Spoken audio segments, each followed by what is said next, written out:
Hello. Welcome, everyone. The League of Women Voters is very pleased to present our three speakers who will talk about the housing analysis of housing in Midland County. And I will introduce Judy Donahue, who will introduce our speakers. I'm sorry, my name is Catherine Redwine, President at the moment of the League of Women Voters of the Midland area. And Judy is our program chairperson. Thank you, Catherine. Can you hear me without this? Oh, okay, I have to use it. All right, I'm sorry. Well, first of all, I'd like to thank the Midland Daily News for the wonderful, hopefully you all saw, the front page article on this program tonight. And so that was just great. I mean, what nice publicity. I don't think we've ever been on the front page, or not recently.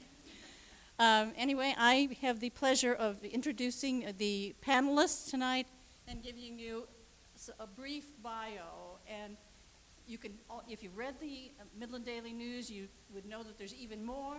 And anyway, so I tried to highlight some things. I'm going to start with Grant Marshall. He is the Director of Planning and Community Development for the City of Midland, and he has been such since 2013. He's involved in many initiatives and service opportunities. He currently works on community block grant development. He worked on, obviously, and maybe it's not obvious to you, but he was one of the people who worked on this analysis. He has served as in the past as chairman of the Midland Business Alliance Young Professionals. He has served on the Midland County Continuum of Care, and he has served on the Midland County Habitat for Humanity Neighborhood Revitalization, and he has done a lot more too. He has a bachelor's from Montana State University at Bozeman, and his major was in, it's way past me, past my pay level, Geographical Information Systems and Planning. He got his master's in public administration at American Public University, and just to put it in a pitch for our local area, he's a 2008 graduate of Freeland Public High School. Yay! you got the applause for being a graduate. Our next panelist, who is in front of us here, but she will be up here, is Sharon Martinson. She's the current president and CEO of Midland Area Community Foundation and has been such since 2012. And this foundation provides philanthropic leadership. She was part of conducting the Midland Needs Analysis. She has established new funds and giving circles and started career and college access network. This is for first generation and economically disadvantaged students. And those are just a few of her accomplishments at the foundation. She's been in nonprofit work for 25 years. She served as the executive director of the Council of Domestic Violence and Sexual Assault at the Shelter House. And she was a group therapist and program coordinator at Children's Health Services. And you can find more online about her, all the other things she's done. She's a member of the League of Women Voters. Yay, all right. There you go. Her education, she has a master's in counseling and a bachelor's in communication. And she's had extensive experience in the nonprofit and community service. And out of the 10 groups that were listed in her longer biography, I picked out 2 that I thought were pertinent to tonight's discussion. One, she has been on the Midland Health and Human Services Council, and she's past chairperson of the Midland Housing Commission. Jill Sutton, since 2009, is continuing to be also the executive director of Mid-Michigan Community Action Agency. Basically, she supervises 150 human services professionals which empower families and individuals towards improving the quality of their lives, especially in rural areas. And when her presentation, we asked her to talk more about this because I don't know that much about it, and I don't know what others do. She's the chairperson of the Commission on Community Action and Economic Development. She was appointed to the commission in 2012 by Governor Snyder, and this commission works on causes and conditions surrounding poverty. She's the president of the board of directors of the Michigan Community Action Agency. She got her master's at CMU in Community Action and Counseling, bachelor's in Child and Family Development from CMU, and she has been, and I believe still is, an adjunct professor 21 years with courses at CMU, with courses in child development, family studies, and counseling education. So we please welcome and give your attention to our panelists. However, let me say there will be a question and answer time after their presentations. So if you can hold your questions until then, that would be better for us. So with that, I will turn it over to, I guess you are starting first. All right. Well, thank you, Judy, for that introduction, and thank you all for being here tonight. And we're excited to talk about housing. This is actually an analysis that was done back in 2018, but I've been kind of on a road circuit, if you will, of doing this presentation in front of a number of entities, including a number of organizations here in Midland County. But Habitat for Humanity's international group actually invited us to Habitat on the Hill last month. And so myself and Jennifer Chappell, the CEO of Habitat for Humanity for Midland County, was able to travel down to Washington, D.C. and present this housing study to a national audience as well. So it was a great way to expose sort of the needs that we have here in Midland County, which is you'll hear me talk a lot about this, but it's a story that really can be found in a lot of other counties across the United States. But we'll dive a little bit deeper into what the data has to say.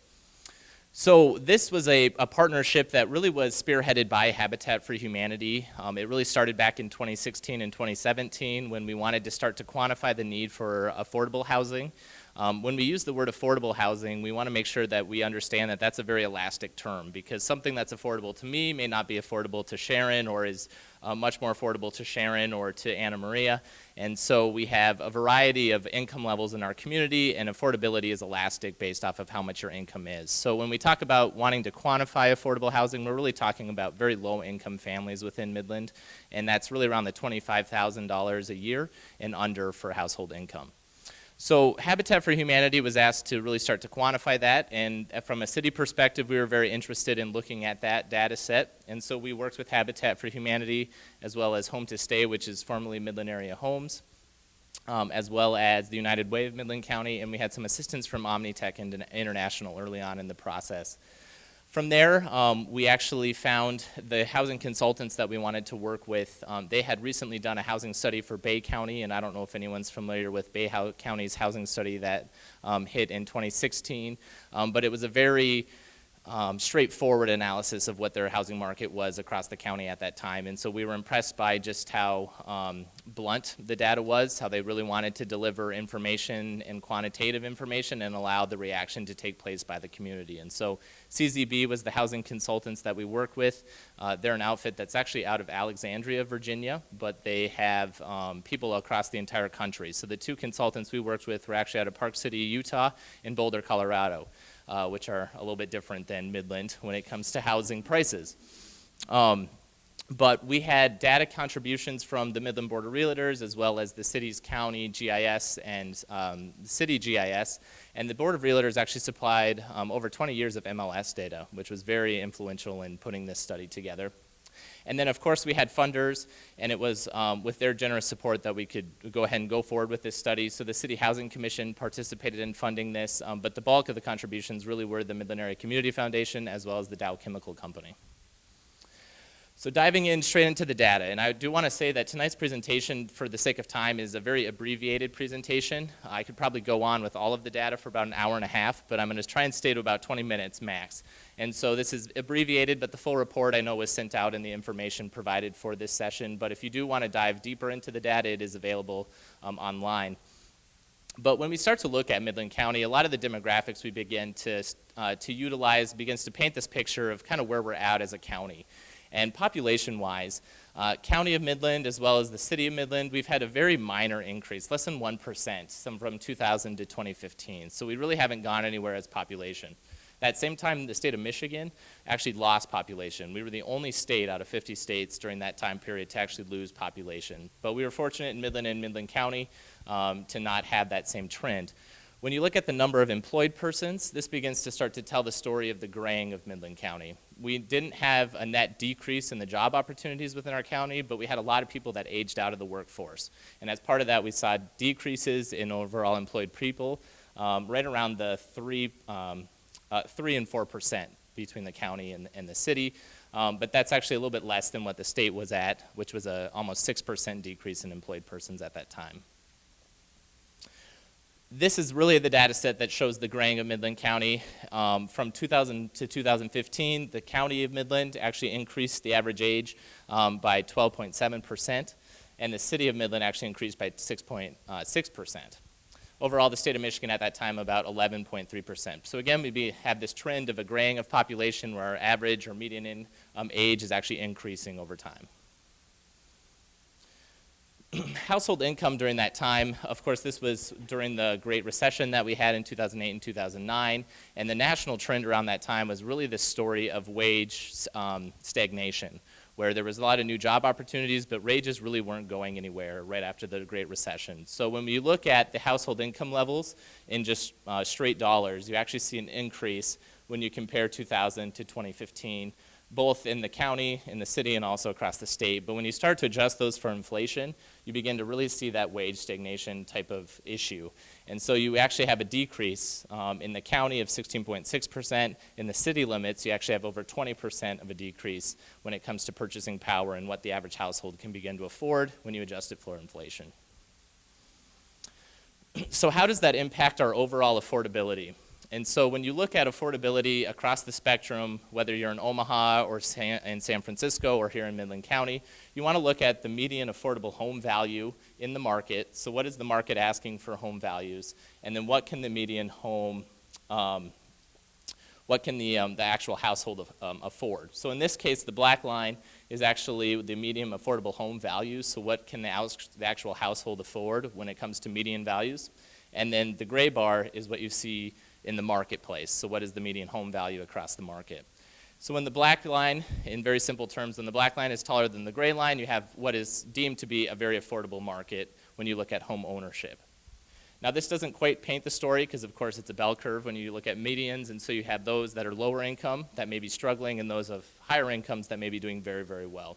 And so if you look simply just at median terms, we do have an affordable market when it comes to owner-occupied structures. When we began to look at the population of Midland County, one of the things they wanted to look at was where have we gone in population. The way that American development takes place is it really bases itself off of new population growth and new construction that's taking place. That's really how our entire structure of our economy is set up. And so if you don't have new population move in, you have a lot of struggles within your housing market as well as other parts of your marketplace when you don't have that new population that's feeding into your market. So Midland County and the rest of so you have Midland City here in the teal, you have Midland County, or the rest of Midland County in the black, and really what you see is booms in population in the 1950s and 60s in the city, and then the 60s and 70s when it comes to the county. Since 1980 and really 1990, we haven't really gone anywhere population-wise. We've been around 80,000 total between the two areas, and that really has not gone up. It's gone slightly up, but it really hasn't gone anywhere. And so what that means is there's not a lot of new demand within the market to take on additional homes and new construction of homes. And so that's where you'll begin to start to see this pattern start to take place. But a lot of this is based in simply just lack of population growth. When we begin to look at this breaking down into sort of generational categories, you start to see how generations have selected Midland in the past. The oldest generation that's represented here is 1946 to 1990 in the years of birth. And you can see in that gray line that a lot of people chose Midland through 2000 to 2010 as that line increased. Same with the next group, which is 1961 to 1975. Midland was a very agreeable place for that group of people to live, and so you saw a lot of people move in at that time. That could have been for job opportunities that were booming during those years. It could have been for a variety of different reasons, a community of choice for people that had a certain type of lifestyle, whether that was a two-family headed house or two-parent headed household with children.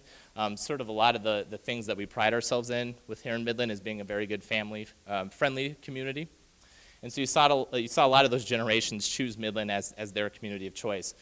What you haven't seen, which is 1976 to 1990, which is the very early parts of the millennial generation, you have not seen them choose Midland in as high of numbers as you've seen the previous generations.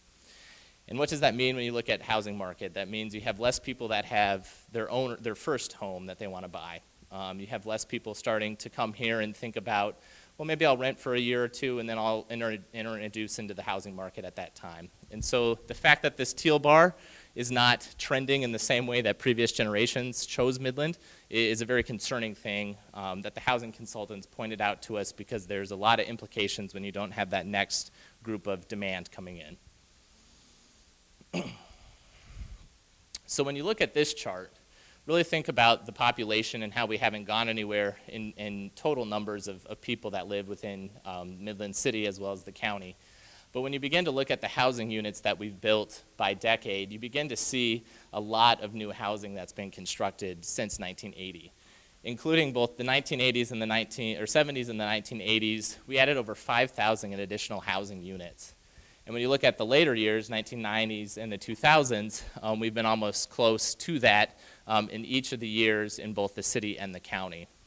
So when you begin to add additional supply to within your market, but you don't have that additional demand, all you're simply doing is keeping values relatively flat, and you're moving your value around. And so what we began to see, and you'll hear me talk a little bit about this when it comes down to the neighborhood level, but we began to start moving pockets of our value from the core of our city out to the fringes where the new houses were being constructed. So we really weren't adding a net increase to the value of our housing market, we were simply just moving it around geographically.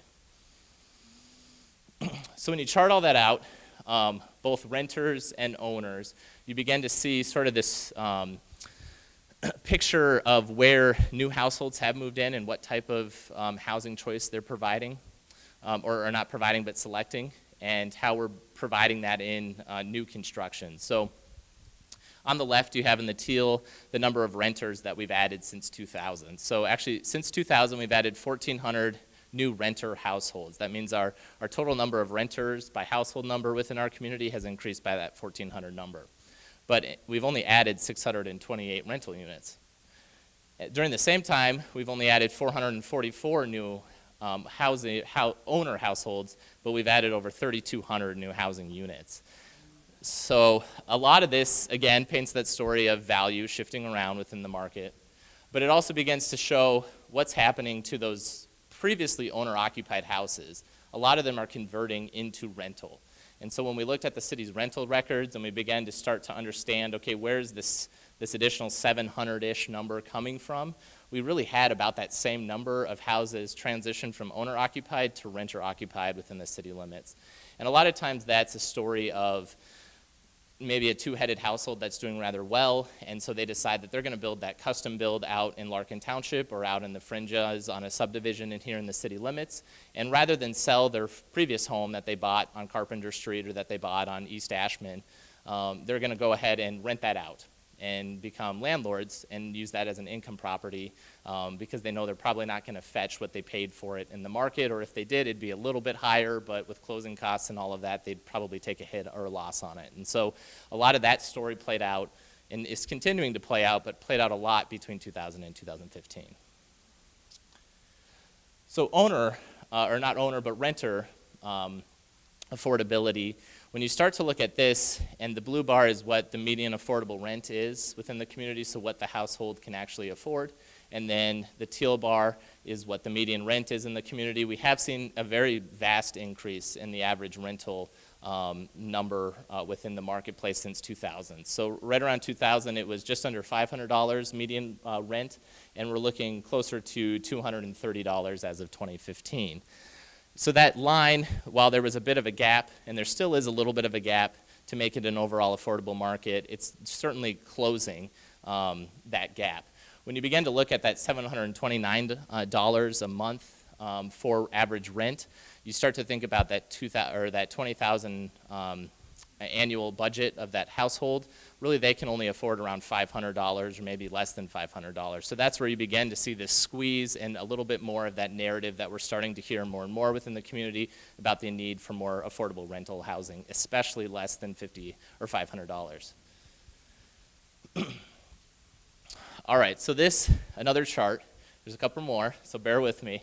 But this begins to look at the gap analysis. This is on the ownership side of things. So just owners, we'll look at renters here in a second. But when we break that down by household income in our AMI categories, which is area median income, you start to see the gaps that we do have already within the community on the owner side of things. So someone making less than $20,000, anything in the black in the chart to the right is actually an excess of homes. So we have an excess of homes.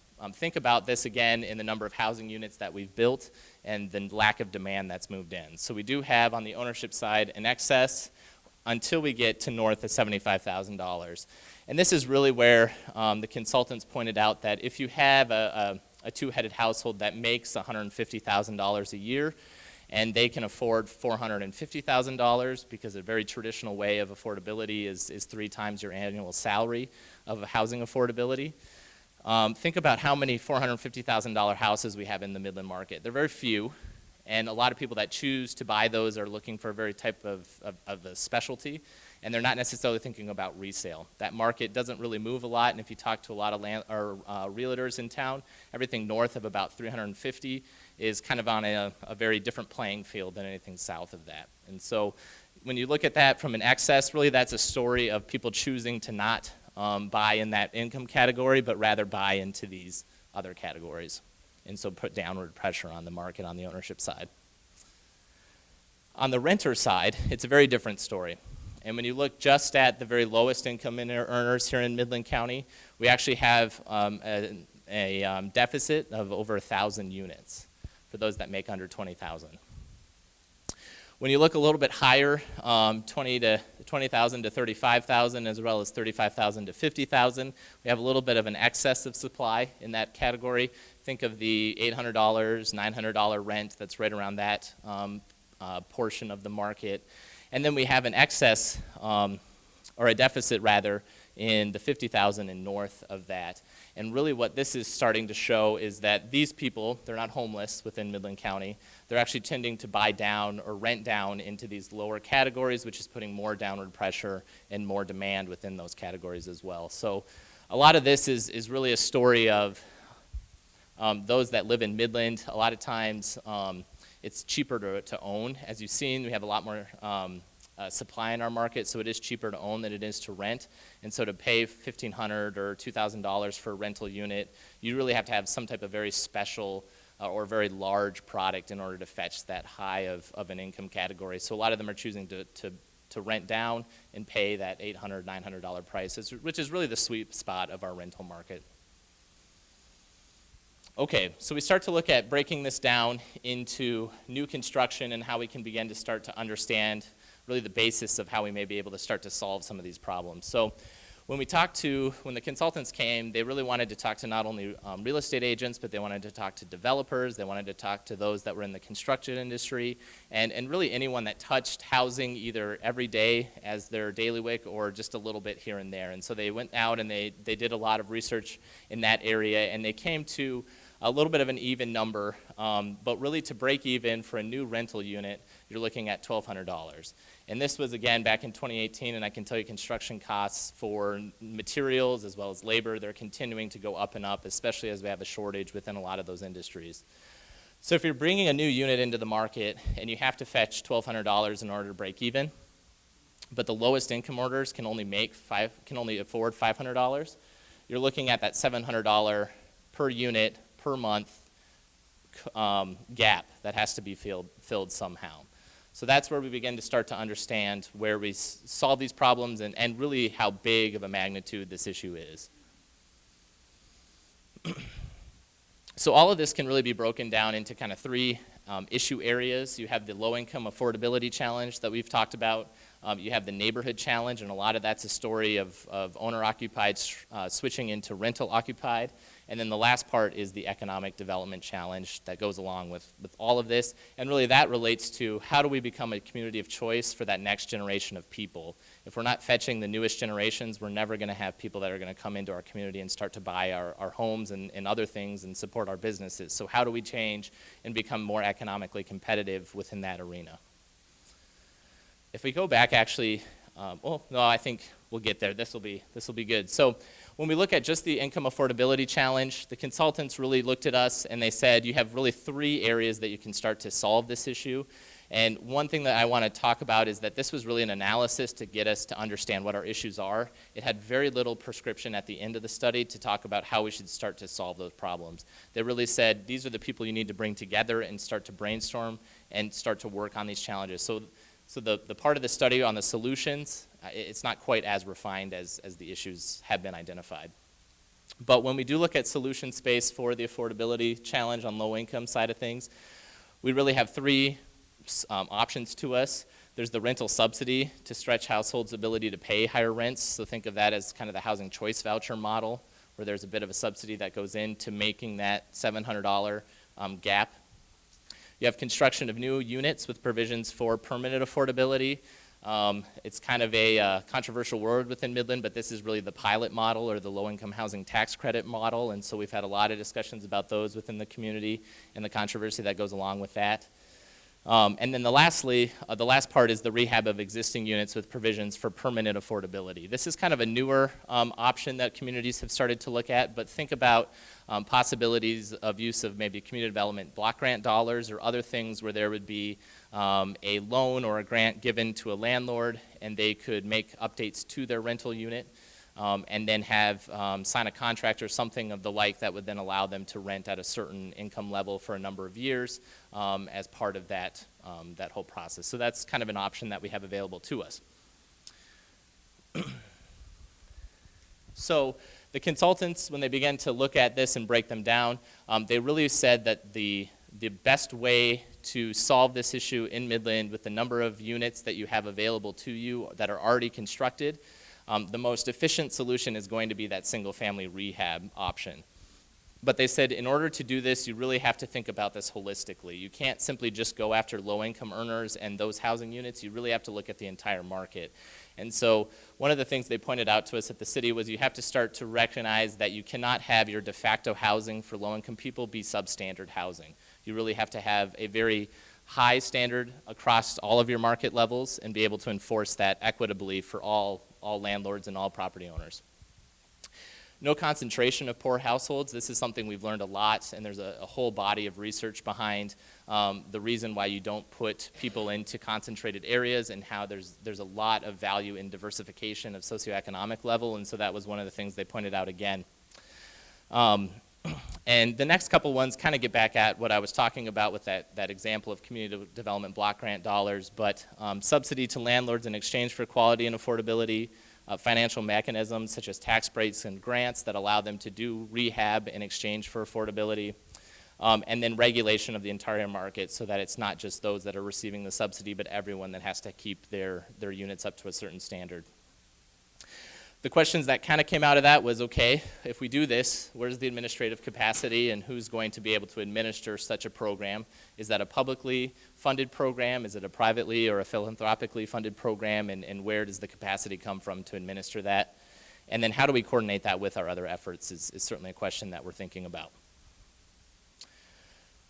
When it comes to the neighborhood challenge, one of the things that the consultants pointed at was that you have neighborhoods that are on the cusp of change and you have those that have really been saturated and have not seen a lot of development over a number of years and new investment over a number of years. So they began to kind of identify those as functionally obsolete. So it's those neighborhoods that don't have the market value to really warrant new investment because you'll never get that market return out of your dollars if you spend it there.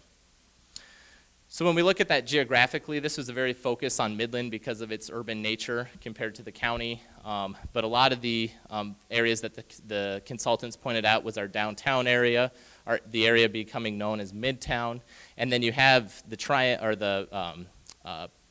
parallelogram, if you will, of the yellow area that really starts to look at this area that's kind of on the fringe of changing. And this is where we've seen a lot of change from owner-occupied to renter-occupied. One of the things I want to say as well is when we think about these houses that are converting from owner to renter, and you're thinking about the average price that they can rent at, a lot of times I think we have a negative connotation or perception that there's sort of this fat cat landlord that's claiming very high checks, and they're not really putting a lot of new investment into their property. And one of the things that consultants pointed out to us was if you have an older house that doesn't have a lot of updates to it, it's not going to fetch top dollar within your market. And so it's probably just going to be enough to warrant even doing it on a landlord's perspective. And so if you have a very low cash flow for your income property, that means you're deferring things like maintenance, you're deferring things like doing sound background checks, and other types of things. You're cutting quarters in order to make that whole pro forma pencil at the end of the day. So that was one thing they wanted to caution us, was not to think of a lot of the owners within these areas as being these people that are just taking checks and renting a lot. I'm sorry, you turned your microphone off. So bad.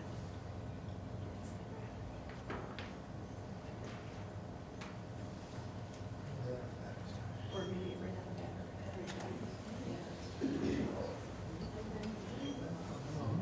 Could be batteries. Is it because I'm past time? No.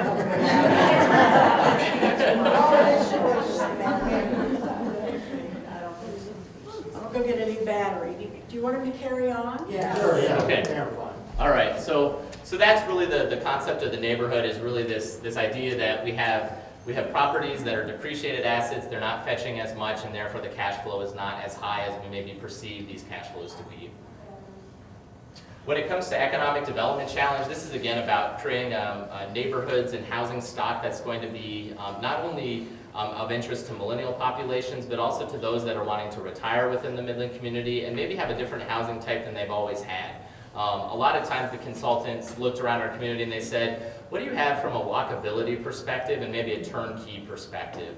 And their thoughts were for maybe empty nesters, those that maybe didn't want the upkeep of a traditional house and the yard and everything that goes along with that, but maybe they wanted a place that they could just turn the key and go to Florida for a couple months and not really have to worry about their property.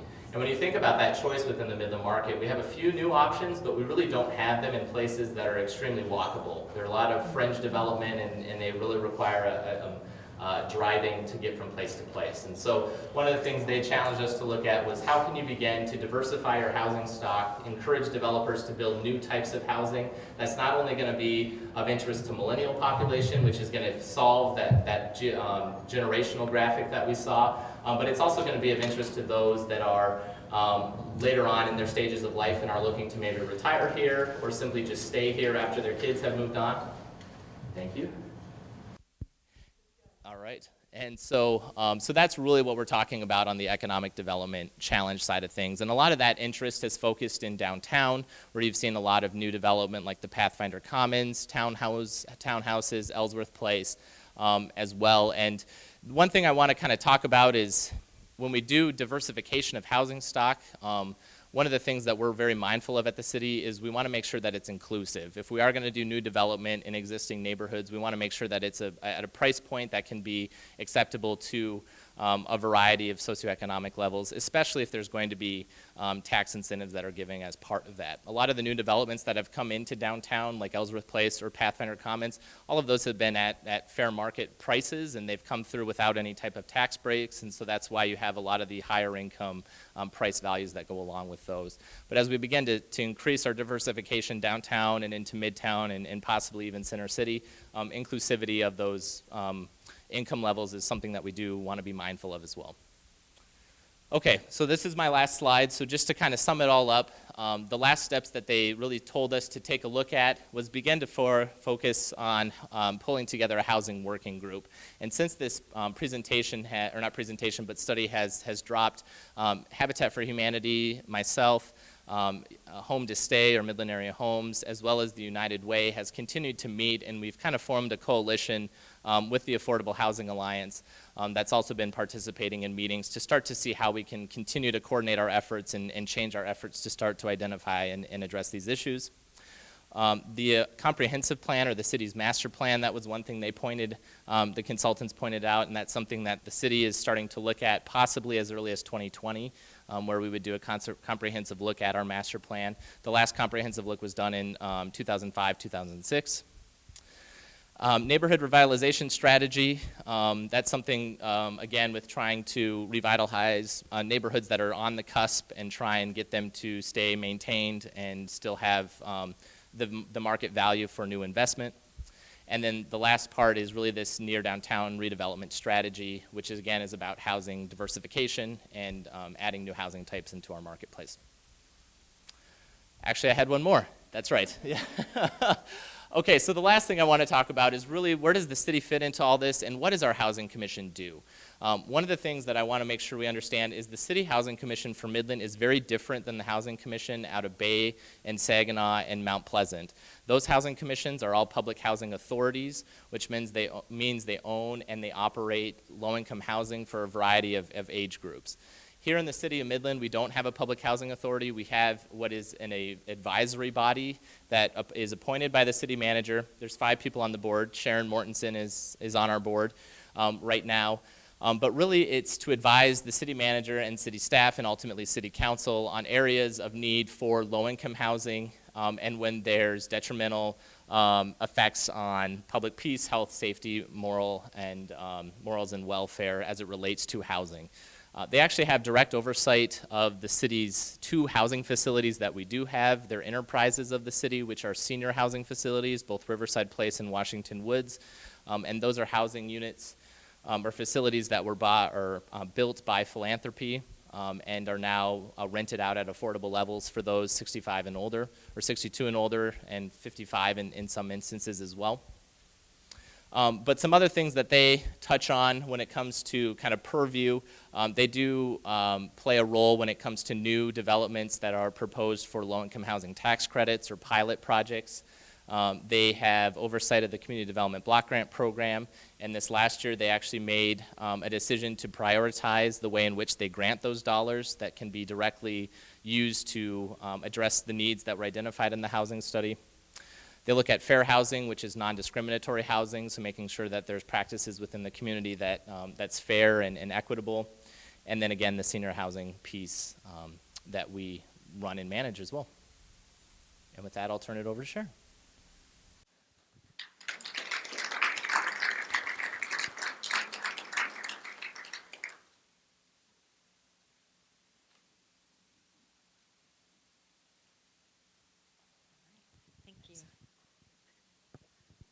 Well, again, thanks for the opportunity to share with all of you tonight, and thanks for the interest that you have in housing. I know this has been a focus of the League of Women Voters for many years, looking at it from various aspects. So really pleased to be here. And honestly, what Grant has shared with you is such a great overview of where we are now and what's happening now. Now, my interest in housing came from, I served as director at Shelter House for a number of years, and so dealt with the shelter area. Then I also served as chair of the Continuum of Care. I was part of the first group that wrote the 10-year plan to end homelessness, which was more than 10 years ago, I got to tell you. So we're still obviously working on that. So my interest certainly has been there for a long time when it comes to housing. And then now working in the area of philanthropy, looking at how we can best support when it comes to housing and what strategies we need to use. So I wanted to do just a real brief overview of some of the areas where we've seen housing show up again and again. Then I wanted to talk about ways that we've been working to support that as a community foundation. Now, obviously, we're a community blessed with many foundations here. We have our family foundations, we have Dow Chemical Foundation, and they certainly are involved as well. But I want to touch on a little bit of what we've done and then just share with you, again, some thoughts and what we're trying to do as we move forward on this. So this is a vision statement that came out of some work that was done back in 2014. And I know this is the city's tagline, but we use it for the county too. And it's Together, Forward, Bold, an exceptional place where everyone thrives. And I think that's really important because when you look at what does it take to thrive, housing is an important component. In fact, there was an article recently that they ran in the Midland Daily News about how housing can impact health. Did some of you see that article? It was a very interesting article. But looking at the connection between this and so many other areas of what it really takes for someone to to live, to thrive, and whatever that may mean for them. So to go back a little bit, so we'll do a little quick history view here. So as was mentioned earlier, in 2012 and 2013, right after I joined the Community Foundation in 2012, we wanted to embark on a needs assessment to look at really what are the needs in our community. And for us, it was a question of where do you prioritize? We only have a limited number of assets that we can invest, so where should we prioritize those? And so we did a needs assessment working with Saginaw Valley State University. You can still find that information out there on midlandcountydashboard.org. What we found among the top 13 needs, we wanted to do 10, but there were 13 that just really stood out. So one of those was lack of affordable housing shelter for low-income earners. No surprise, it's been there, it continues to be there. And then there was the Exploring Our Future project, where we got our Together Forward Bold, an exceptional place where everyone thrives, that came out of that. But one of the areas, they identified 9 areas, and they said if we could really pursue these 9 areas in our community, we will have a community where everyone thrives. One of those areas dealt with social services, poverty, housing, mental and physical health. So some of those things around how do we care for our people, and I know you'll hear more about with some of the work that Jill does, especially in this area of poverty reduction and elimination. And then we did update the needs assessment with Saginaw Valley, and again, affordable housing and coordination of services came up as a part of that, as we did that. And then there's been quite a bit of work done by a group called the Community Success Panel. This is made up of community leaders, our mayor, our city manager, our county administrator, a variety of business leaders from around the community gather on an every other month basis to talk about what do we need to do for this community, what's happening, what do we see as gaps, what are we each working on, how do we coordinate our efforts together. And out of that, there were 4 areas, which actually the Community Foundation has adopted in the way that we look at funding. And one of those is caring for our people. And what we said is that this is where we want to be. The Midland community provides a coordinated and comprehensive system of supportive health and human services so that all may thrive. We encourage self-sufficiency and accept our individual responsibilities to collaborate to create the safest community in the country. So that was what we wrote about that. And then out of that, again, on this next slide here, we had 4 categories that came from the Community Success Panel, which we've looked at. How can we utilize these, again, to drive some of our work, both our initiatives, our funding, much of the work that we do. And the 4 areas, and this really comes into some of what Grant talked about. It's as you saw, you can't just, let's go build a lot of housing units and that's going to solve the problem. It's a very complex issue that we have to look at, and we have to see the interplay of all of these to really be effective as a community. And one is building our livelihood. We do need to be a community of choice. We want businesses to stay here, to locate here. We want businesses to expand here. We want entrepreneurs to be able to grow new businesses here. So we have to build that kind of climate. And I'm sure most of you are aware of the work, the ALICE work that's been done, really spearheaded by United Way. That stands for Asset Limited Income Constrained Employed. So what we might refer to as the working poor, people that are working but don't earn a livable wage.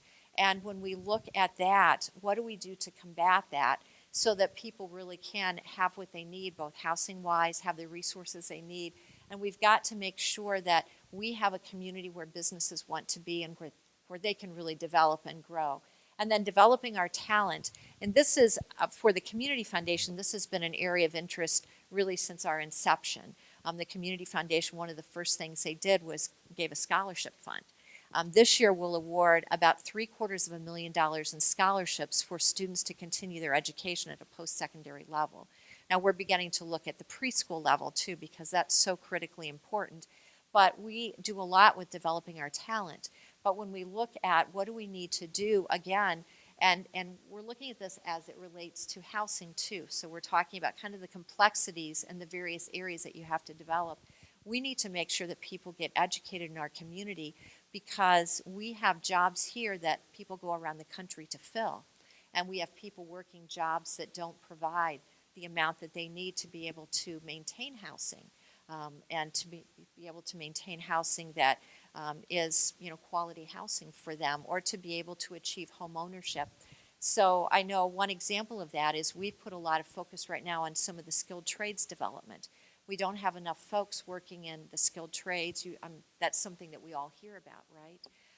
Dow Chemical a year ago went to veterans job fairs around the country to recruit skilled trades workers, that they needed to fill jobs here. Meanwhile, we have individuals that don't have the education that we could get educated. So that's something that we really see as important, and it's an important piece to solving the housing issue. It's not a quick, it's not going to be overnight, nor are any of these solutions we're talking about for housing. But the more we can work to educate our population, to make sure that we even are adult learners, those that are out of the traditional years of college, that we offer opportunities and we help to remove barriers, that's going to also help as people are able to move into some of these jobs in our community. So that's another area that's an important focus. And then caring for our people, and this is what we're here to talk about tonight, right? How do we make sure that we provide coordinated, comprehensive system that we really wrap our arms around and provide opportunities for all of our citizens, whatever their circumstances may be. And then the final one, and this is one that when I first came to the Community Foundation, it probably took me a little more time to fully understand this. Because so much you think about caring for our people, you think about education, you know business is important, but enriching our community. And that really comes down to being a vibrant hub for arts, culture, entertainment, recreation, having places where people want to be, having spots where people gather as community. And I know sometimes there's criticism about that, but honestly, it helps to build a sense of community too. And it's also about making sure that we are a community that welcomes all people, that we really embrace diversity, and we encourage and we look for ways to develop more of that in our community. So that's all part of enriching our community. So when we look at both what the Community Success Panel has said are critical elements to have the sort of community we want, and that are going to help us, again, balance out these needs, including this housing need, you have to look comprehensively across all of these, and how do we make sure we invest in all of these to start to get the development, the proper kind of housing mix that we need as well. So we are working then to, how do we measure, how do we know that we're making progress in these areas? We have developed a set of outcomes around each of these areas for our community. And I pulled up the two that deal with housing here. And so these are community level outcomes. It's not going to be a result of our funding. It's going to be a result of what we do as a community, not just in the philanthropic community, but what we do in terms of initiatives and ways that we work together. So one is to reduce severe housing problems, and that's a percentage of households with one of the following: overcrowding, high cost, lack of kitchen or plumbing, and increase affordable housing access and usage. And again, we're concerned about the percentage of households with housing costing more than 30% of the household income. So we want to measure the number of affordable housing units, the number of licenses from the city, county for affordable housing units, and the number of homeowners in our community. So we're looking at how do we begin to really measure and report on, are all the efforts, all the investment that we've done, is it making a difference? So starting to report on that in terms of accountability to our community. And then next here, this is just to give you a flavor of what have we done, and this is Midland Area Community Foundation.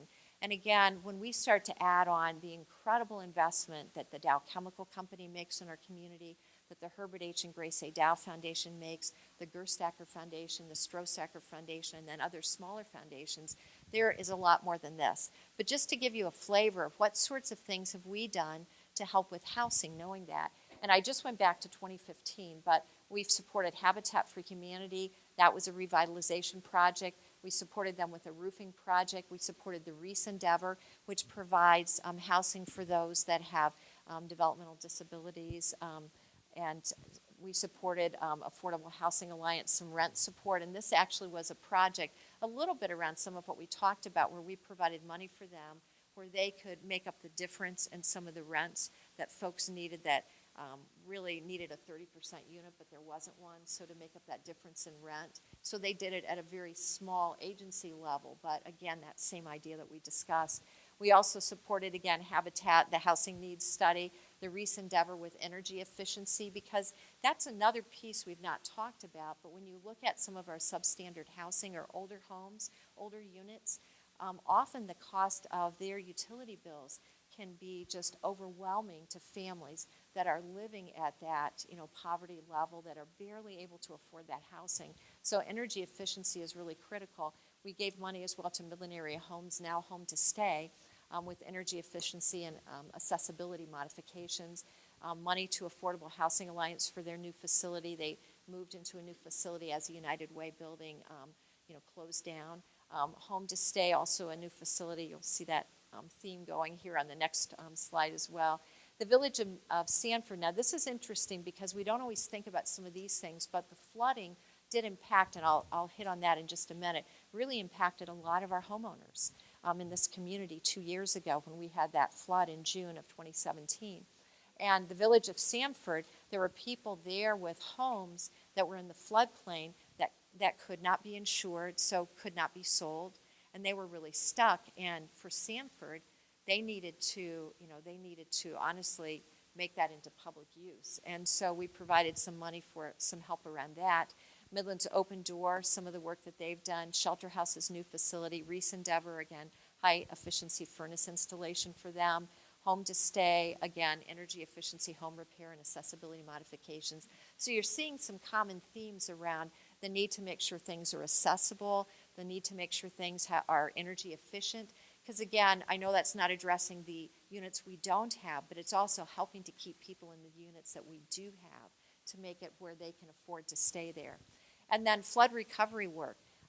Over the years of 2017 to 2018, we didn't finish this until the end of 2018, the work that we did. And I know for a lot of people, the flood's over, they've cleaned up, and they don't realize their family's still struggling, that struggled for a very long time with this. But over $400,000 was raised and used for flood recovery work, really housing-related work. Some was furnace, some were repairs to the homes, some were replacing appliances that were damaged, but all around that flood work. So that's some of the things that have been done around helping to support housing in our community when you look at that. And then next here, I wanted to talk a little bit about the continuum of care and the work that they do. So when we look at their work, and that, again, Grant touched on this as well, they're a group that comes together to address affordable housing. And I know we've got, who are continuum members in the room here? I know, yep, several of you I know are members of the continuum of care. So it's organizations coming together to address affordability and homelessness in our community, and to look at barriers people face around that. So they come together, and honestly, if you're going to address big social issues like this, it takes a group of people. One organization alone cannot do that, and I think you probably saw that in some of the solutions that Grant talked about. It's a real comprehensive look. And then there's a list next that show you some of the agencies. So there are lots of folks involved in the continuum of care that are coming together to address these issues and look for solutions and look at what's happening now and what can they do to respond to some of the things that they're seeing.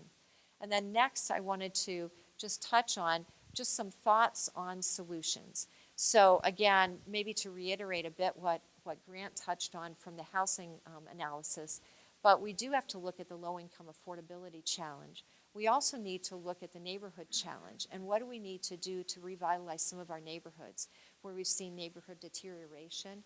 And we know that's going on. We see it as we travel about this community. So what do we need to do to really help with that?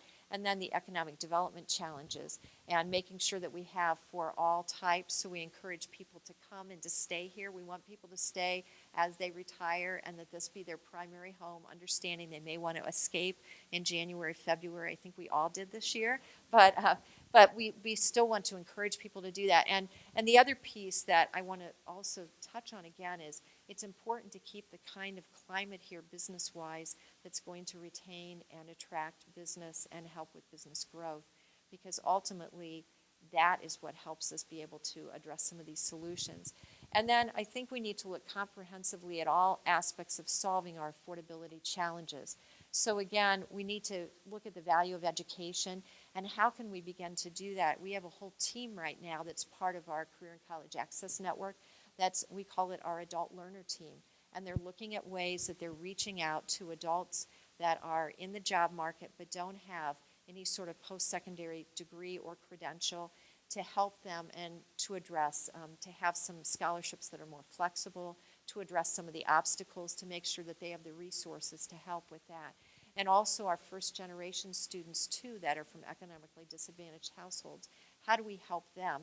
And I know that's down the road, but all of these pieces we have to work together. Again, I think I've already talked about the business thing, and then the importance of just community assets and fostering a welcoming and diverse place here. We really need to make sure that we foster that kind of atmosphere where people feel welcome when they come to our community, and whatever, differences we may all have, that we welcome and we embrace and we celebrate those differences and respect them. So I think that's really important as we look at solutions. And really back to kind of where I started, this is, and I know I'm not offering a lot of solutions right now. We're looking at some of the bigger picture things that are going to help us address that. There is a group, as Grant mentioned, that's working for more of the affordability piece. There's another group right now, too, that's meeting, that's looking at kind of this comprehensive housing thing. Do we have some missing middle housing? Do we need to do more around neighborhood revitalization and just helping to improve our neighborhoods? And so there's a group really looking at that. What do we need to do to incentivize improvements in homes that need those? What do we need to do to incentivize first-time homeowners? You saw, the renter, growth that we've seen. What do we need to do to incentivize that? So there's a group really working on that actively right now that's just recently started meeting along with the team that Grant mentioned. So looking at both sides of that as we address that. So really, again, we're after what do we need to do as a community holistically to address this? And there are going to be a lot of things going at the same time, right? Because you address an issue from many various perspectives to help solve what we see here and what we learn from this housing analysis. And then I know Mid-Michigan Community Action Agency certainly is involved in some of the programs that help those that are in poverty, that help to increase self-sufficiency. So Jill's going to share a bit about that. And then we certainly welcome your questions and further discussion that we want to have as a group.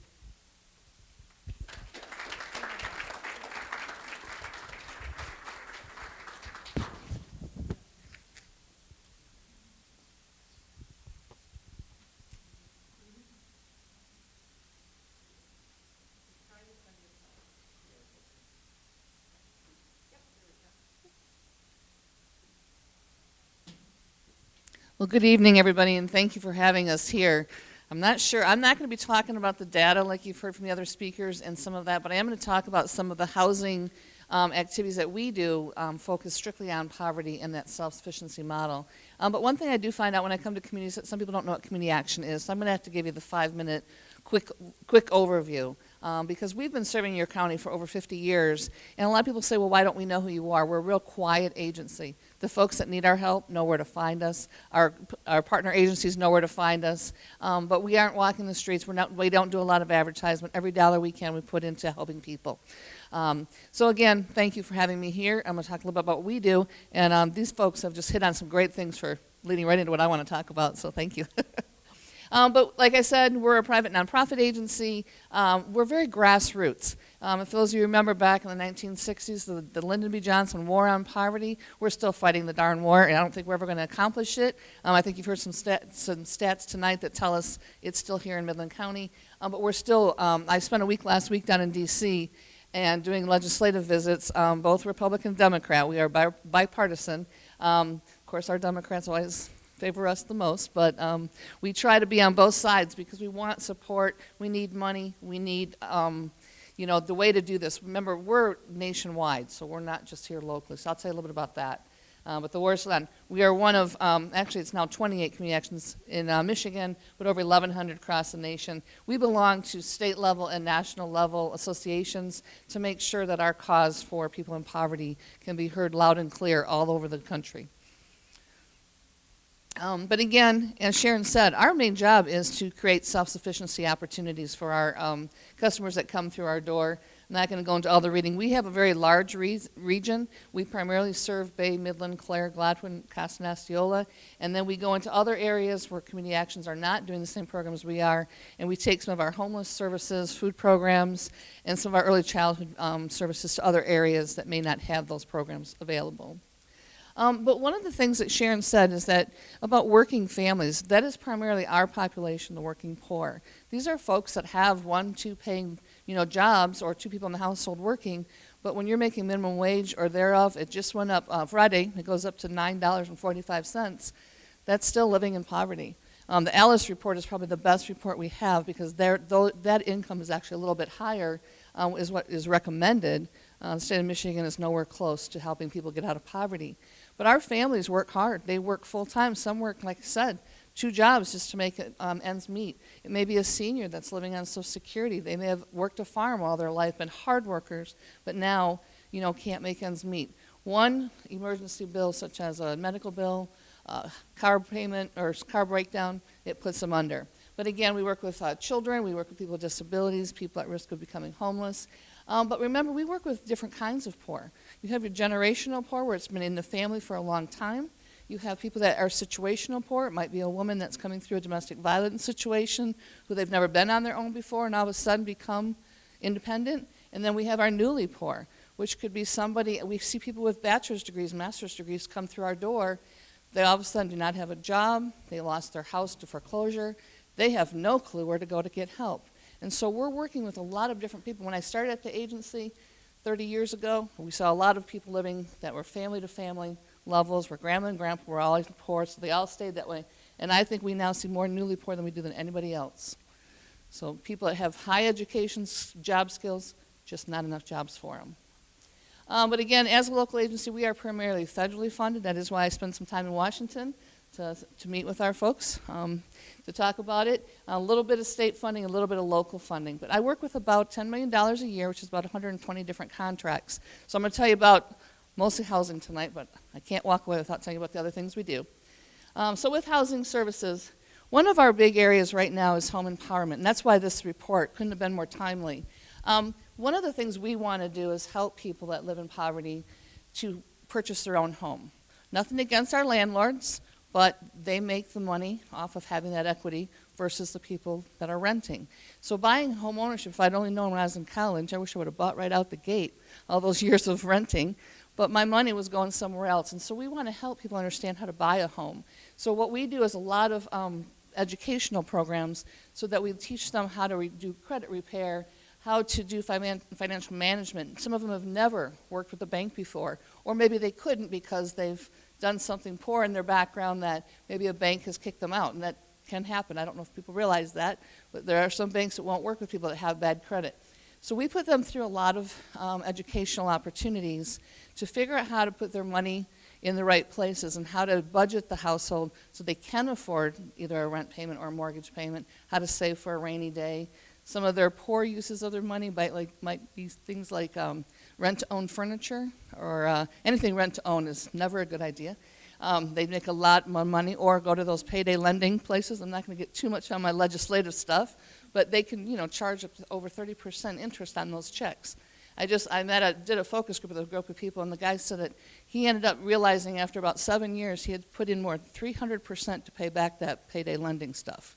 That's a lot of money when you don't have money to very much to start with. But we do a lot of education to teach people that self-sufficiency, every dollar counts. The home buyer education, we partner with Habitats, we partner with all the agencies that are in the same interests that we have, so that people can go into those homes and stay in those homes and do not end up in a foreclosure situation. If you're a homeowner, you know that there's a lot of things that can come, the furnace, the floods, everything that can go wrong can go wrong. But we've got to teach them for that. But because we use a lot of grants and because we have such wonderful foundations here in Midland County, we do down payment assistance too.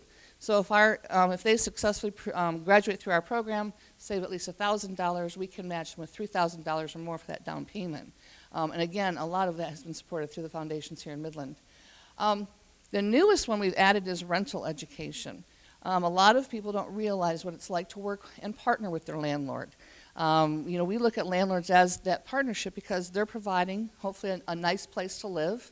And we want to make sure that our tenants are good tenants. They take care of the property as if it was their own. They work with their landlord if they fall behind on their rent. Rather than just skip out and don't pay it, let's talk to the landlord and see if we can negotiate. So we'll actually work with them, go to the landlord with them if they want us to, but try to help them. And then the other new one we're adding is student loan debt, because we're finding out students get out of college or get out of college early because they didn't finish, and all of a sudden they have this huge debt and didn't realize they have to pay it back. they thought they could, oh, just borrow some money, but it ends up they walk out into poverty if they don't have a good paying job because they have so much debt against them. But again, our job is to help prioritize debt, learn how to keep that home, learn how to deal with mortgage payments, and then learn how to be a successful tenant. Those are the easy goals. But we've talked a lot about homeownership and renting. We work with both sides. Wherever our client lives, we deal with both situations and try to help them through it. Sharon mentioned something about energy efficiency. We run a federal program called Weatherization, and this is free to our clients that qualify. But our job is to make sure that that home is energy efficient, saving them up to 35% on the energy bill, but it's also to make it healthy and safe. Again, problem with our low-income families, they often live in housing that we consider substandard. Unfortunately, we have that here in Midland County. I think the report even talks a little bit about that, of making sure. But it's not just affordable. The housing has to be safe. So we actually will go in and help look at if it's renting or ownership to make sure that the electric boxes are appropriate, wiring is there, anything that we need to do to help them. But weatherization allows us to do that, except for two things. If we come across mold or lead, we have to help them learn how to get rid of that. We can't touch it because it's federal dollars, but we're actually right after some grants right now, if all goes well, that will help in that area. But again, we come back in, but we do energy audits and test the house, and actually all people should have weatherization. All of our homes should be energy efficient. They're better on the environment and better for everything else. We also have just started to get into senior housing, not here in Midland County, but we have one in Clare and one in Bay County, and that's affordable housing for low to moderate low income. These are seniors that want to live independently but cannot afford, do not want to have a house, but they're usually under $20,000 if it's a two couple, usually under $12,000 a year if it's one person. But they can have assets, they can still have things in the bank, own a car, things like that. So these are just a couple more supplemental services we have. We do everything from heat and utility assistance, deliverable fuel, shut-off. We have some partner agencies that also do that here in town, but we're also one of those agencies that can help out when needed. We also do homeless programs. One of our main ones here in Midland County is for veterans and their families to make sure our veterans do not go homeless. But we provide rehousing support and case management. And then we also do, here in Midland, we do a temporary stay in motels when people can't get in a shelter, there's no shelter beds available to them. And then things that we're adding just right now is some furnace repair and replacement and septic and water and well and things like that, because people in low income do not have enough money for those items. And then just a couple other agency programs. We run food programs for seniors. We run early childhood programs. We run your WIC clinic here in town, the Women, Infants, and Children's Clinic. And then some other programs such as parent education, supervised visitation. But I just wanted to pick out a couple things that I noticed that I was telling Grant I really appreciate in this report, because it talks about, like our clients don't see themselves as homeowners. Most of them have not been homeowners before. And so far, our homeownership program, I think we have helped them buy 104 homes. We've only had 2 go into foreclosure, and part of that was one, the parent passed away and the kids couldn't keep up the house, and then the other one, unfortunately, was a loss of a job and couldn't keep up the house. But we feel that education piece is so critical to helping people. But there was some, it's all right if I point out a couple items, because there's just some great stuff in here. But it's talking about that people in poverty, like I said, are often in the less than desirable homes. We've seen people live in, modular homes. I call them hodgepodge, where they try to put 1 and 2 and 3 together. We have found homeless people living in sheds. I'm not sure how landlords can rent sheds, but they do. We have found people living in tents that are not appropriate. We have found people living in multiple families in the same house where there's not enough beds for enough people.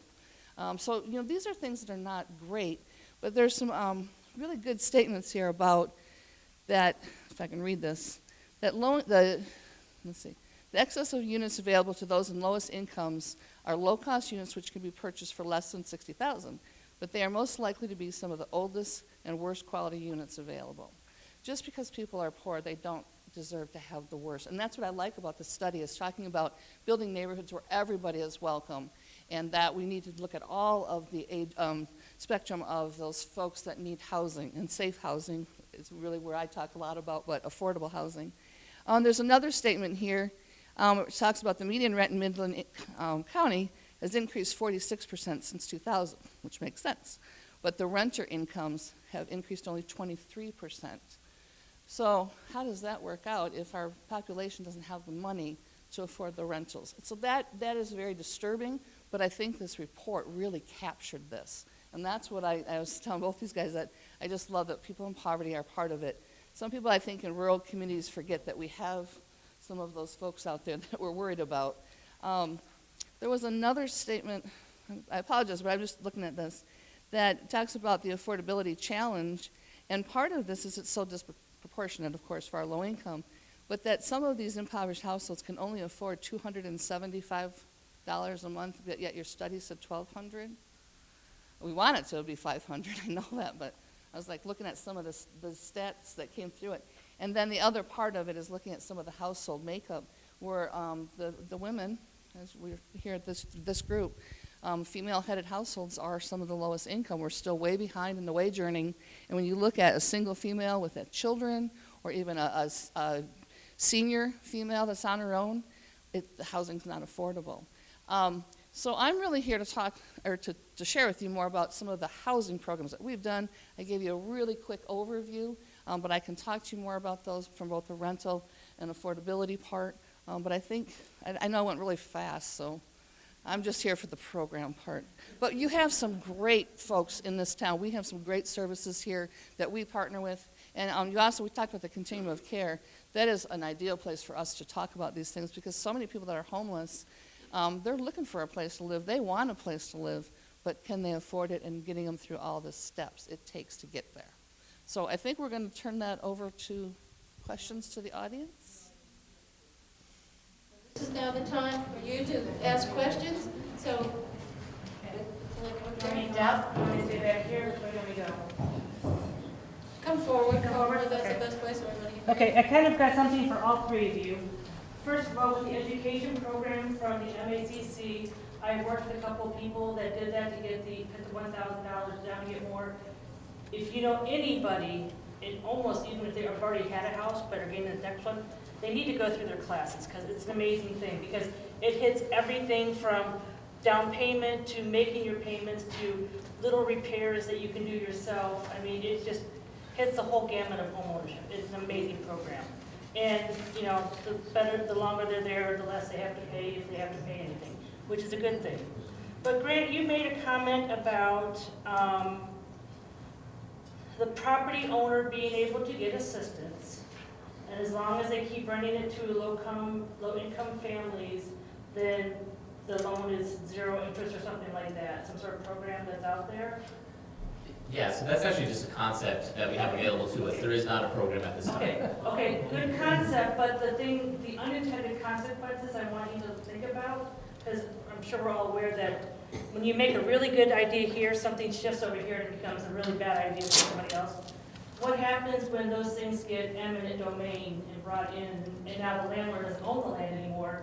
Does he still have to pay to these people over here that money because this entity over here took his property?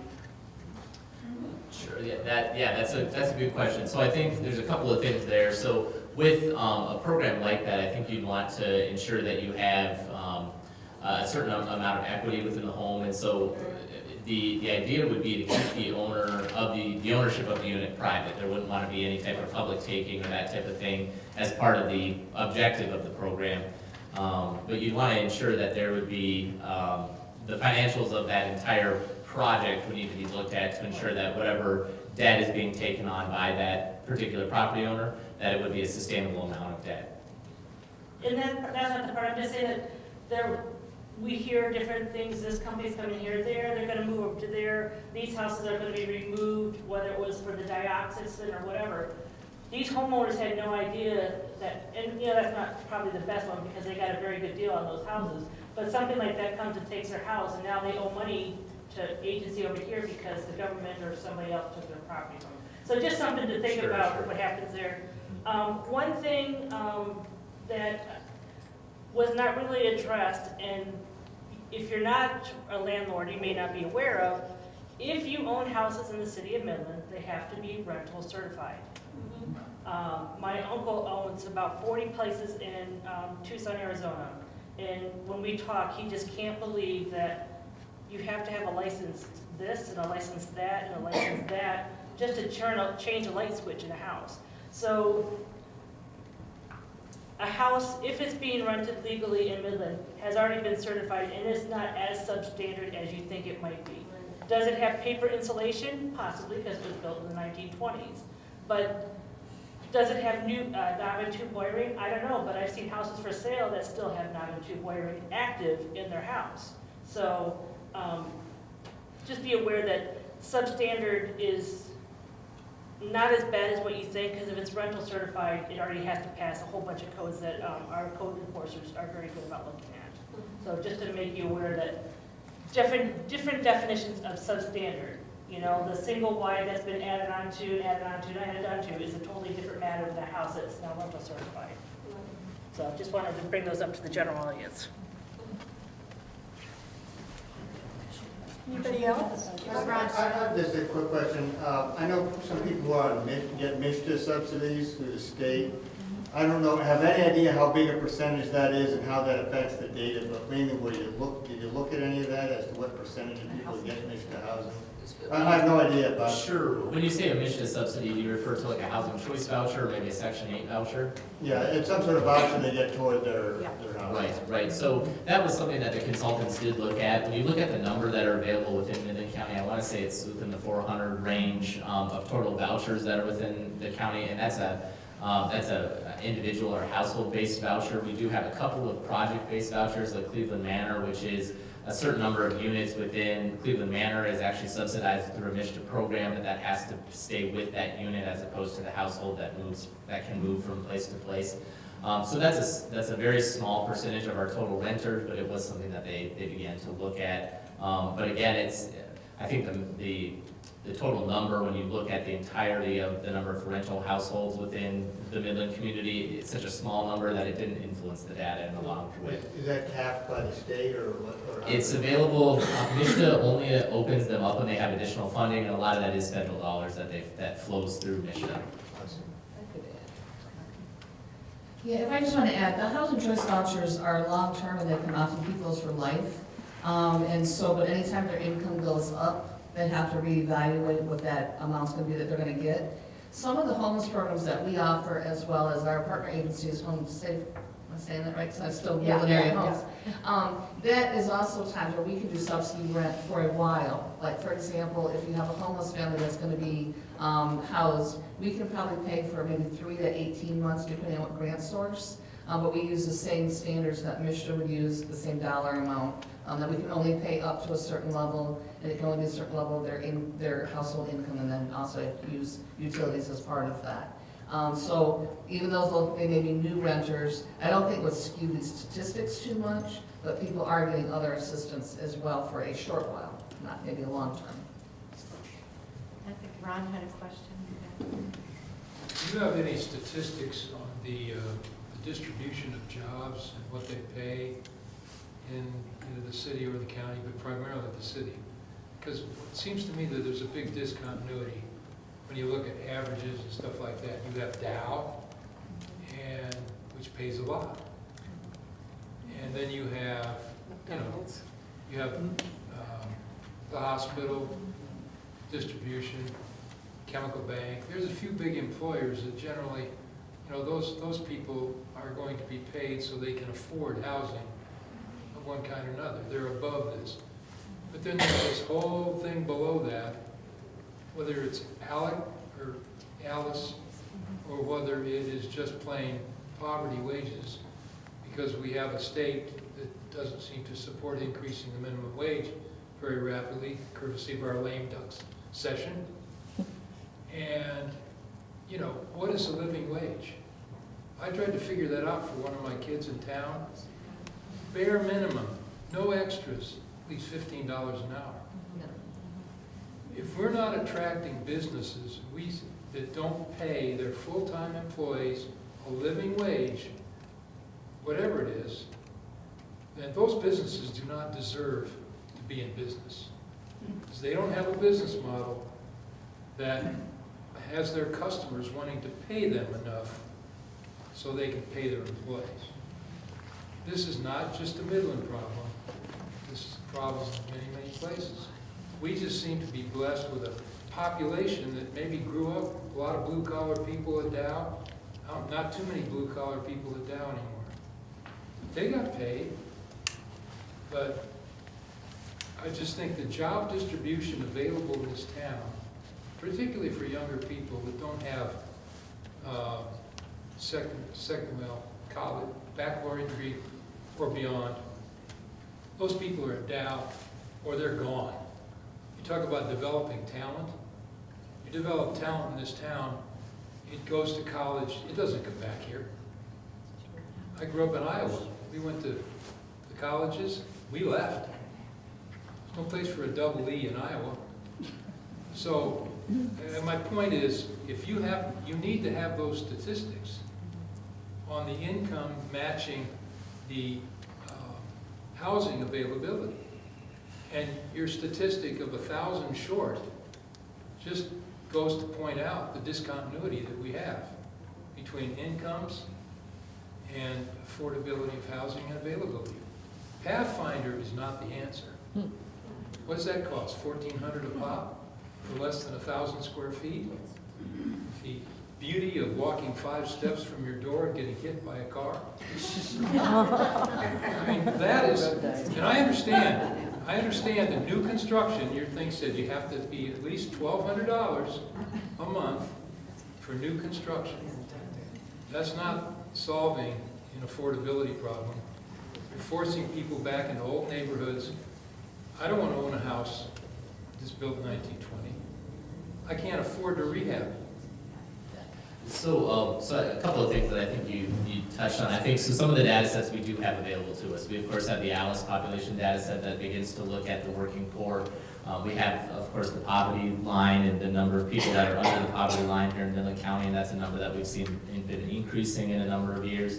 I think when we begin to talk a lot, this is, I think, something that really starts to dabble outside of just the housing piece, because I think at the end of the day what you're talking about is really value-added activity. A lot of new businesses and things that might be moving into Midland County are service-oriented and are not necessarily the value type of added activity on an economic level that we have had with Dow Chemical over a number of years. When we think about job opportunities, even within the service industry, and that can even be health services, it's a very different type of economic model that's being operated as opposed to value-added types of activities. So I know from a city's perspective, one of the biggest goals we have working with our partners at the Midland Business Alliance is how do we begin to continue to attract and diversify our economic base for new value-added activities here within Midland County. And that's a very complex way that you go about doing that, and I think part of that is the talent piece, is the community of choice piece, and some of the things that Sharon and the Community Foundation have touched on, and wanting to diversify the town from a cultural perspective to try and attract that type of development. But it's a very complex and issue that really needs to be thought about much more than just from a housing perspective. I don't know if you have anything to add to that. You're not going to solve that with skilled trades. No, right, and that's one piece of the puzzle, and you're right, and certainly the whole question of how do we both get folks educated and retain them here, I mean, that is one that we're looking at. I mean, in many, there are actually several groups that are looking at that right now, how to do that. I know when the Exploring Our Future was done, there was a lot of information collected at that time, and there still is quite a lengthy, I think like 400-page report on the Community Foundation website that did look at some of the different job categories, and quite a bit of information that came from what's now the Midland Business Alliance, Midland Tomorrow was a part of that, and looking at all that. But yeah, agreed, we need to make sure that we continue to have, and I like the way you phrased it, was it value added, and when we look at business and what we want to incentivize and encourage here. I have a question about your data. The studies were ended in 2015. I know the study was done afterwards. But in the last 3 years, a whole lot has happened here economically. So do any of you have an assessment of what is going to happen going forward? So we've got split companies, we've had hiring losses, a whole lot of things that have changed. So I question whether this is really very valuable, frankly. Right. No, and I hear what you're saying, and we are entering a very new time in our community's history. Sure. And so I'm not sure at this point that we have the data. I think some of that's going to play out a bit. I mean, I think we can look at what we anticipate. Certainly, there's a lot of work being done to analyze. I know our schools are interested in what's that going to look like for them, what are their populations going to be. But you're right, I think it's something we need to continue to look at. And what else do we need to consider as we move forward? Because some of what we have, I mean, the housing analysis, even the update to the needs assessment, that's several years old. And nowadays, even 5-year-old data, it's hard. I mean, the world is changing so quickly that we really have to. But I agree with you, it's hard to stay up with this. It shouldn't be that hard. You won't have that many employers, frankly. All you gotta do is go talk to them, ask them what their plans are. Yeah, and some of that, I mean, the Midland Business Alliance is doing some of that, certainly. That's correct, and I do know that the city manager's office does stay in close contact with those at Dow, as well as Corteva and DuPont that will have a sizable footprint within Midland. Of course, the Mid-Michigan Health is going to be our largest employer, and as soon as the spin takes place, and the public schools employ a number of individuals as well. So I do know that from the city manager's office, those conversations are continuing to take place. A lot of the reason why 2015 was the last year that we did data was because of the American Community Survey. Of course, between the censuses, we have estimates that get published out of the U.S. Census Bureau, and the most accurate are actually the 5-year ones, and so they're usually about 2 to 3 years old when you get, and so anything more newer than that, 2016, 2017, statistically they're not as accurate, so that's why the 2015 year was used as Well, much. this is even inaccurate now too. I mean, really, Well, not much. correct. And I think a lot of things I know that we continue to keep our eye on is the housing market and having conversations with our friends at the Midland Board of Realtors. The housing market, anything under 300,000, especially ranch with very limited steps, is a very, very hot commodity here in Midland. It's very hard to find. They'll stay on the market for a number of days, especially if they have, not a number of days, but very few days, especially if they have any type of improvement to them. So those types of things we're continuing to monitor and try and keep our finger on the pulse as best we can. Grant, one thing, I have 2 sets of questions. So this first one is about, my ears perked up when I saw the word pilot. You know, we've gone to the mat on this, you know the whole background about it. And I'm wondering if you are planning to have more pilot housing projects, and if so, what is the timeline? And thirdly, what are the possibilities of maybe having local investors rather than have people come out of town, out of state, and the money leaves Midland? You know, I think that's something worth looking at. So if you could. Yeah, I can talk to that. So, Could you repeat the question? Yeah, so the question relates to pilot, which is payment in lieu of taxes. It's a type of financing that's utilized when you have low-income housing tax credits. It's a federal tax credit program, but essentially allows the developer to build a certain number of housing units. And rather than pay the regular value property taxes, they pay a reduced rate, and then that relief that they get on property taxes is part of the financing model that they then use to have subsidized rents or lower rents. A lot of times in communities, they're sold under the banner of workforce housing or affordable housing, but when you start to dig down into the details, a lot of times they're only meeting 80% area median income, and sometimes 90% or 70% area median income. And so what we've done in some conversations we've had since the housing study has gone forward is said, our need is 30% AMI. We have excess everywhere else. How are you going to meet that need? And if they can't come back with a model that shows a high number of units at 30%, we can tell them straight away we're not going to be interested in entertaining this conversation, because what we need is units at that low income level. The hard part is when you utilize that type of program, the financing, they have to have more units up at 60, 70, and 80% to make their pro forma work, and then they become disinterested in Midland communities. So I would say there isn't any proposed, there's nothing that's going on in the background that we've entertained conversations on, and I don't think we'll have a pilot proposal anytime soon. And the second, oh sorry, I have one more thing that I gave you this handout.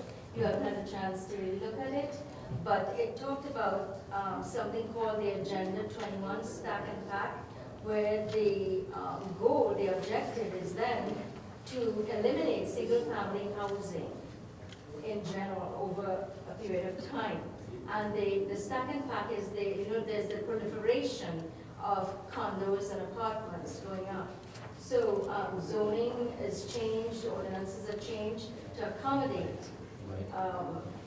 the second pack syndrome, you might say. And I only just got this. Yeah, so I did kind of glance at Smart Growth America, and I have not gone through this in fine detail, but a couple of things I think we need to keep in mind is, especially when you look at Midland, we're a very palatial city, we're a very sprawled city.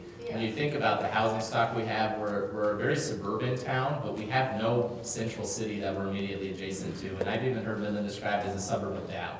Because when you think about really where our largest base is from a density perspective, you have our industrial base, and then you have a lot of single-family homes, very, very Americana, beautiful, beautiful streets with tall trees and very nice palatial setting.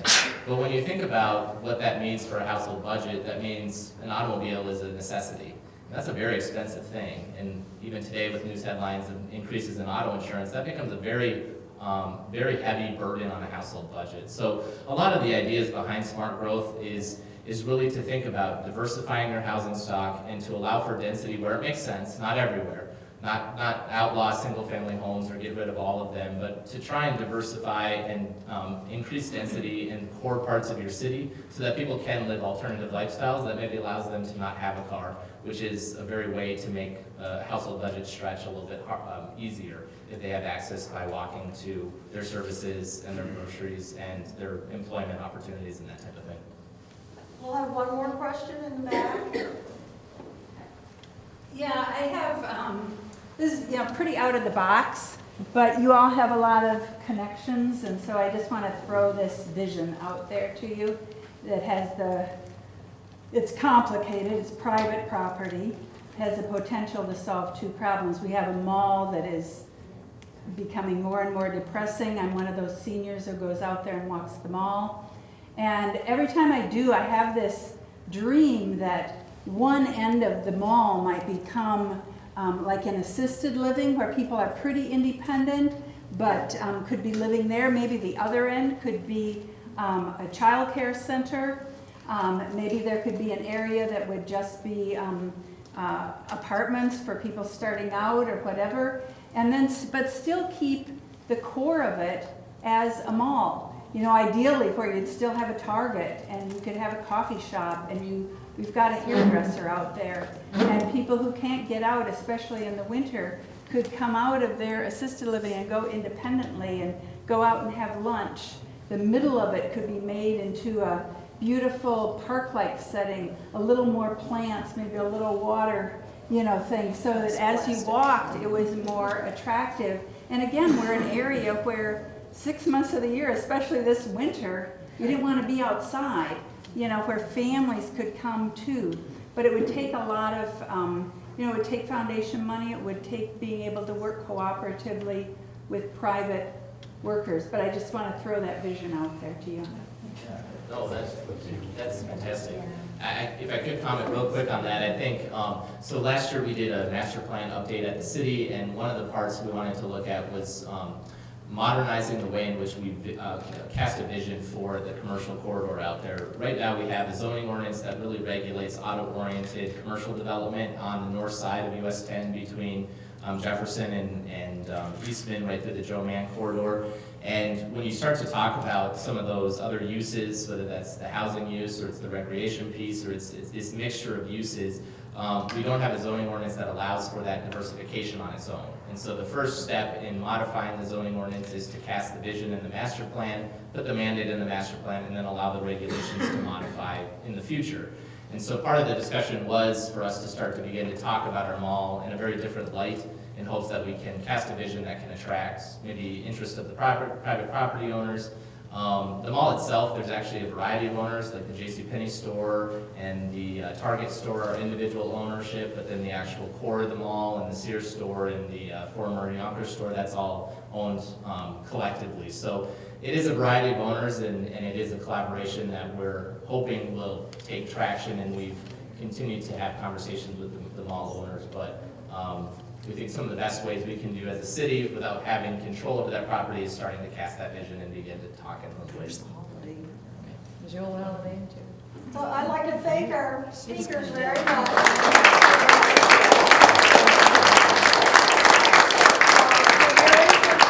For your information, the report, the housing analysis report, is linked on the League of Women Voters webpage.